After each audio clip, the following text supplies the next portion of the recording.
the haunted house. I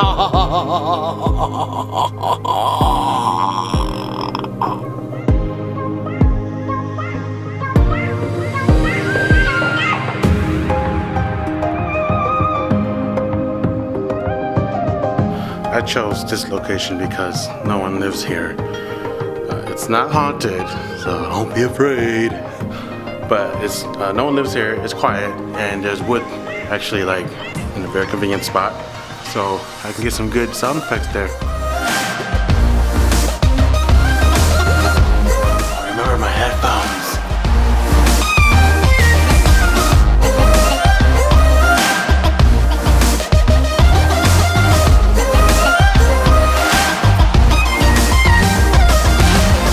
So what I've got going on here is I've got my H4n.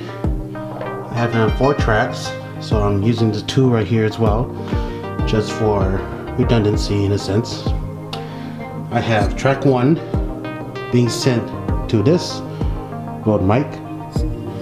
Track 2 being sent to that Rode mic. There's a fan right in the center of the dining room, right under where I'm going to record my footsteps. And I have no idea how to turn it off. I'll fix it in post. Fix it in post! If you're recording sound of any sort, especially Foley, if you feel like if you feel absolutely stupid while doing it, you're probably doing it right.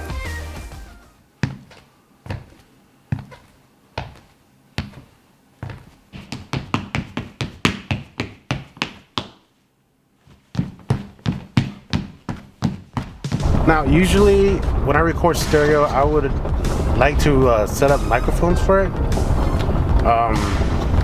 because you can like position it however you want to, aside from the Zoom H4n, which is just X, Y, 90 degrees or 120 degrees. But the reason why I record the Zoom is because it's more compact, and if I want to keep everything in one bag, I have that option, which is like way more convenient than actually like bring a bunch of stuff. And like if I'm in the middle of a street, I can just pull the Zoom H4n, put the dead cat on, and then bam, recording.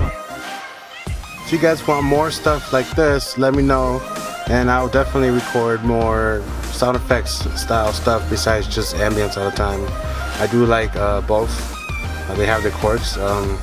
Eventually I am going to record guns, so stay tuned for that. I don't know when, but it will be soon.